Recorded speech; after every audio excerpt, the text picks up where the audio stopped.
کہ جس نے یہ کہا موسم کی وجہ سے غلہ ہوا، بارش کی وجہ سے غلہ ہوا، کھیت کی وجہ سے غلہ ہوا، تو یہ کلمہ کفر ہے۔ اللہ اکبر۔ دو ساتھی ہمارے تبلیغ والے بیٹھیں گے تو ایک دوسرے سے کہے گا جی آپ کی برکت سے ہو گیا، تو دوسرا پہلے سے کہے گا جی آپ کی برکت سے ہو گیا، بس آپ میں دونوں گھوم رہے ہیں، اللہ کا دور دور تک ذکر نہیں ہے۔ استاد شاگرد کے پاس جائے گا، کہے گا جی آپ کی برکت سے ایسا ہو گیا، استاد کہے گا نہیں طالب علم کی برکت سے ہوا، دونوں اللہ کو بھول جائیں گے۔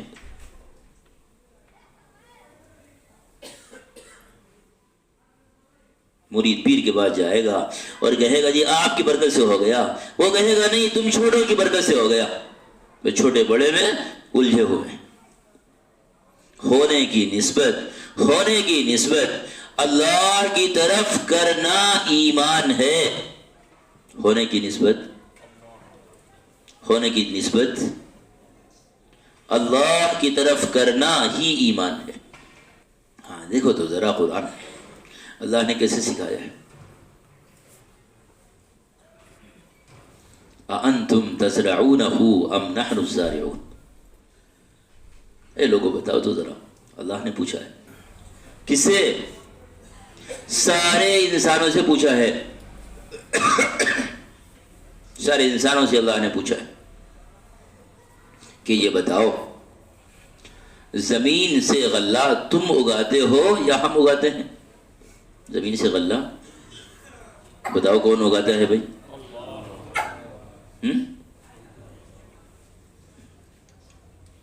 اس لیے علماء نے لکھا ہے کہ جس نے یہ کہا موسم کی وجہ سے غلہ ہوا، بارش کی وجہ سے غلہ ہوا، کھیت کی وجہ سے غلہ ہوا، تو یہ کلمہ کفر ہے، یہ کلمہ کفر ہے۔ ہونے کی نسبت اللہ کے غیر کی طرف کفر ہے، ہونے کی نسبت اللہ کے غیر کی طرف کفر ہے۔ ہونے کی نسبت اللہ کے غیر کی طرف کفر ہے۔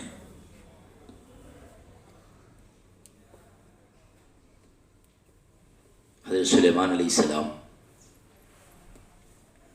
اللہ اکبر، فرمایا تخت لے آؤ،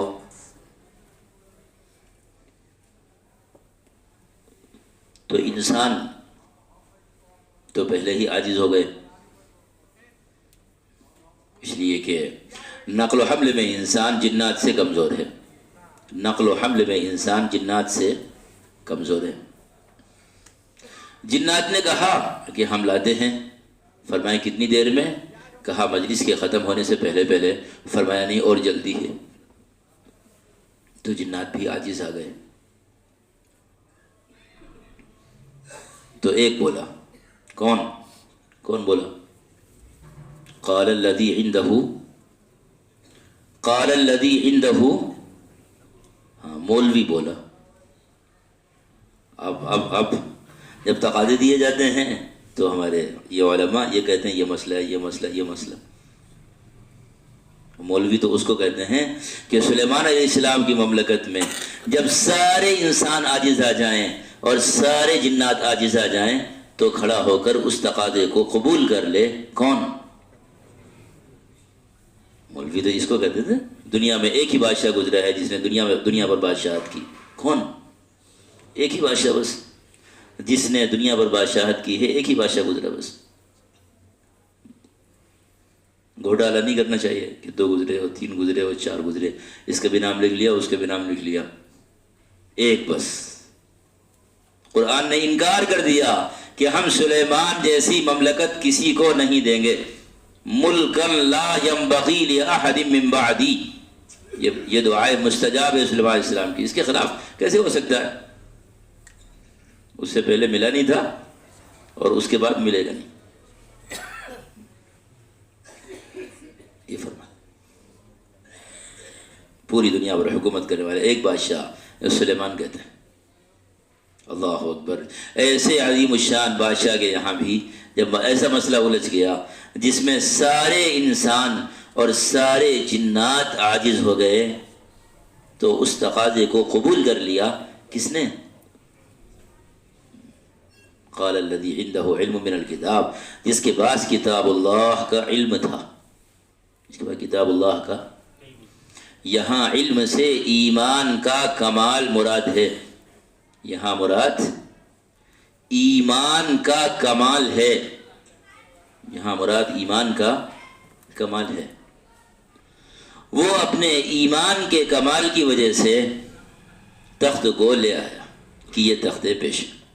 تو صلی اللہ علیہ وسلم نے کیا فرمایا کہ جی آپ کی برکت سے آ گیا، کہ آپ کی برکت سے آ گیا۔ ہماری جماعت کارگزاری سناتی ہیں کہ جی ساتھیوں نے بڑی محنت کی اور اللہ نے بڑی مدد کی، جب دونوں مل گئی تو کام ہو گیا۔ اور کیا، واہ جی واہ، اللہ اکبر۔ میرے بھائیوں، دوستوں، عزیز بزرگوں، شرک اور کفر ایک بیماری ہے جو رہ رہ کر دل میں جگہ بناتی۔ کسی کے کافر ہونے کا فتویٰ وہ ایک الگ چیز ہے، اور کفر کے جراثیم یہ الگ چیز ہے۔ ہمارا ایک پیشنٹ تھا، ہم نے ڈاکٹر صاحب سے کہا کہ اس کو دیکھیے کیا ہو رہا ہے، اس کو کھانسی آ رہی ہے، بیمار لگ رہا ہے۔ تو انہوں نے کہا ٹی بی کے اثرات معلوم ہو رہے ہیں۔ تو میں نے کہا دوا دو، انہوں نے کہا نہیں ابھی اتنی نہیں ہے کہ دوا دیں۔ تو ابھی وہ پیشنٹ نہیں ہوا، لیکن اس کے اثرات شروع ہو گئے۔ پیشنٹ نہیں ہے وہ، لیکن اثرات ہیں، تو دوا نہیں دے رہے وہ، تو علماء فتویٰ نہیں دے رہے کافر ہونے کا۔ لیکن کفر اور شرک بیماریاں ہیں جو گھر کرتی ہیں۔ علماء نے لکھا ہے کل طاعت ایمان وکل معصیت کفر، کل طاعت ایمان وکل معصیت کفر۔ ہر طاعت ایمان کا نتیجہ ہے، ہر طاعت ایمان کا اثر ہے، ہر طاعت ایمان کا اثر ہے، اور ہر نافرمانی کفر کا اثر ہے، ہر نافرمانی کفر کا اثر ہے۔ ایمان اطاعت پر لاتا ہے اور کفر نافرمانی پر کھڑا کرتا ہے۔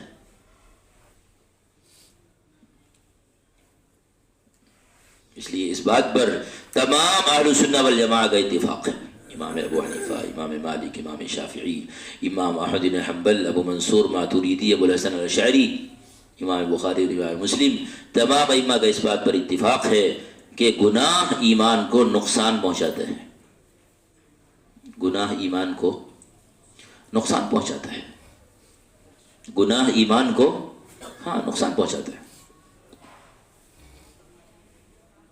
اور اطاعت ایمان کو فائدہ پہنچاتی ہے، اطاعت ایمان کو فائدہ پہنچاتی ہے۔ تو سلیمان علیہ السلام نے فرمایا، جب یہ کارگزاری بن گئی تو سلیمان علیہ السلام نے فرمایا ھذا من فضل ربی، ھذا من، کہ بلقیس کے تخت کا ملک یمن سے بیت المقدس آ جانا، ملک یمن سے، مقام صنعاء سے، ملک شام میں بیت المقدس میرے قدموں میں آ جانا، یہ اللہ کا فضل ہے، یہ اللہ کا۔ تو ہم نے عرض کیا کہ ہونے کی نسبت اللہ کی ذات میں منحصر ہونی چاہیے، ہونے کی نسبت اللہ کی ذات میں منحصر ہونی چاہیے،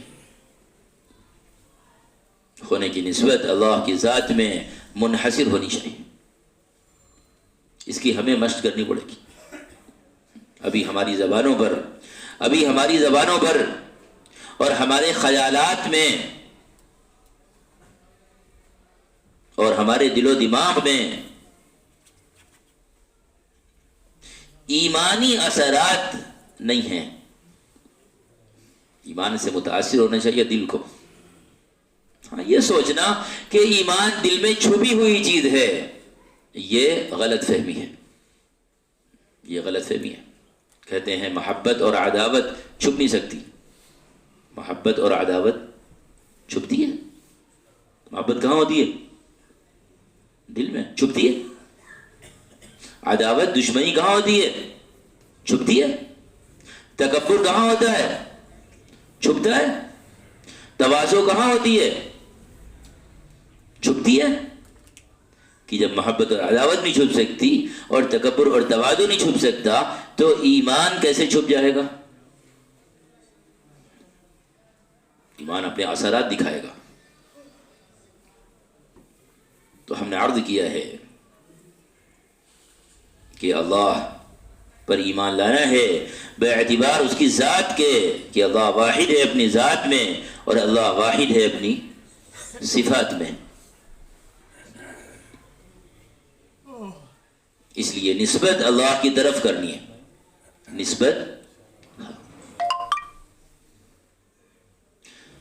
حج فرماتے تھے موقع محل کی دعائیں یہ ایمان کی تجدید کے لیے ہیں. موقع محل کی دعائیں، موقع محل کی دعائیں ایمان کی تجدید کے لیے ہیں. کیسے تجدید ہوگی ایمان کی؟ ایمان کی تجدید کیسے ہوگی؟ ہر دعا میں ایک ہی بات ہے، اللہ کے غیر سے نسبت کو کاٹ کر اللہ کی طرف کیا گیا ہے. ہر دعا میں بس اتنا ہی ہے اور کچھ نہیں ہے. نسبت کو اللہ کے غیر سے کاٹ کر اللہ کی طرف کیا گیا ہے. ہر دعا میں بس اتنی بات ہے کہ تم یہ کام کرنے جا رہے ہو، اس کی نسبت اللہ کی طرف کرنا، اس کو اللہ کی طرف منسوب کرنا. کھانا کھایا، بہت اچھا کھانا تھا، سوچنے لگے کہ یہ چاول کہاں سے آئے، یہ آٹا کہاں سے آیا، یہ سالن کس نے پکایا. اللہ نے فرما دیا ساری باتوں کو چھوڑ، کہاں کس چکر میں پڑ گیا، کہاں کس چکر میں پڑ گیا. یوں کہ الحمدللہ الذی اطعمنا، کس نے کھلایا؟ کہ اللہ نے کھلایا. چھوڑ سب کو، کہاں کس کے چکر میں پڑ گیا، کس کس کو یاد کرنے لگا کہ یہ چاول اس کا کیا نام ہے، کس دکان سے لائے ہو، کہاں ہوتا ہے، اسی میں الجھ گئے. چھوڑ سب کو.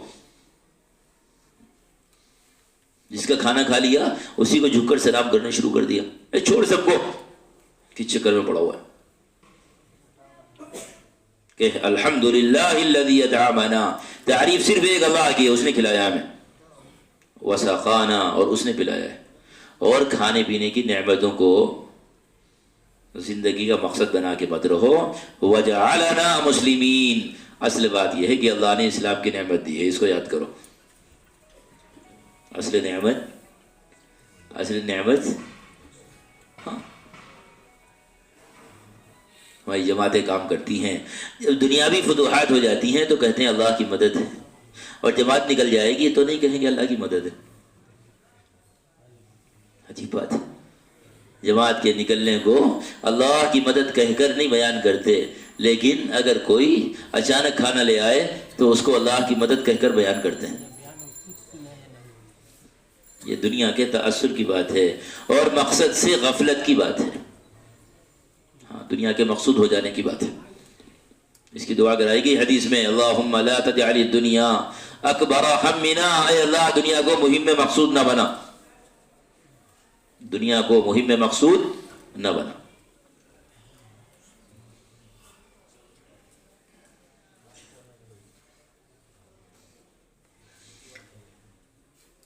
میں ایک گھر میں داخل ہوا تو گھر والوں نے مجھے بتایا کہ ہمارے گھر میں فلاں بزرگ آئے تھے.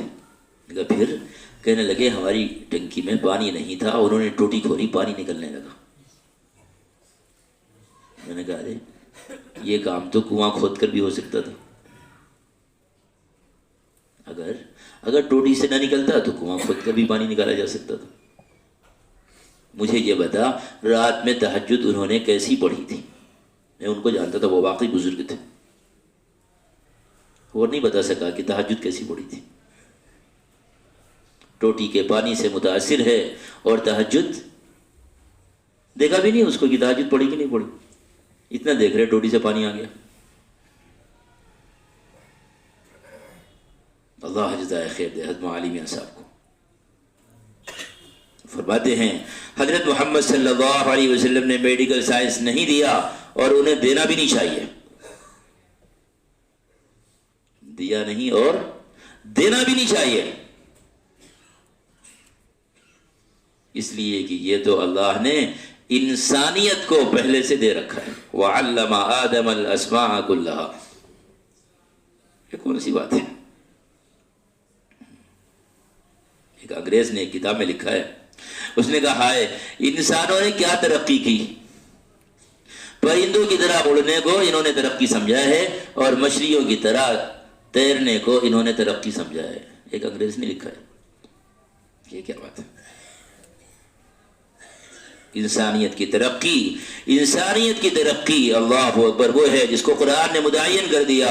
أَلَمْ تَرَ كَيْفَ ضَرَبَ اللَّهُ مَثَلًا كَلِمَةً طَيِّبَةً أَلَمْ تَرَ كَيْفَ ضَرَبَ اللَّهُ مَثَلًا كَلِمَةً طَيِّبَةً كَشَجَرَةٍ طَيِّبَةٍ أَصْلُهَا ثَابِتٌ فِي قَلْبِ الْمُؤْمِنِ وَفَرْعُهَا فِي السَّمَاءِ عِندَ رَبِّهِ تُؤْتِي أُكُلَهَا كُلَّ حِينٍ بِإِذْنِ رَبِّهَا. انسانیت کی ترقی کلومیٹر 15 کلومیٹر اوپر تک ہوائی جہاز کا اڑا لینا نہیں ہے. 15 کلومیٹر اوپر تک ہوائی جہاز کا اڑا لینا نہیں ہے، اور سمندروں کی تہ میں گھس کر موتیاں نکال لانا نہیں ہے. انسانوں سے پہلے یہ کام پرندے کرتے آئے ہیں، اور انسانوں سے پہلے یہ کام مچھلیاں کرتی آئی ہیں. کہ انسانیت کی ترقی وہ ایمان ہے جس کا بیج مومن کے، انسان کے دل میں لگایا جائے گا. جس کا بیج مومن کے، انسان کے دل میں لگایا جائے گا، وہ مومن ہو جائے گا. پھر اس کا یہ ایمان عرش الہی سے جا کر ٹکرائے گا. تُؤْتِي أُكُلَهَا كُلَّ حِينٍ بِإِذْنِ رَبِّهَا. ہر آن، ہر لحظہ، ہر ساعت، ہر گھڑی، ہر مشکل میں، ہر موڑ پر اللہ اپنی قدرت کے ساتھ اپنے بندے کے موافق ہوگا. انسان کی ترقی کا یہ معیار ہے.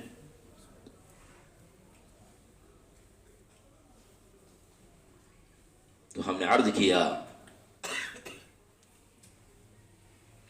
کہ اللہ کا قانون اس دنیا میں چل رہا ہے. اس دنیا میں اللہ کا قانون، اس دنیا میں قانون اللہ کا چل رہا ہے بس.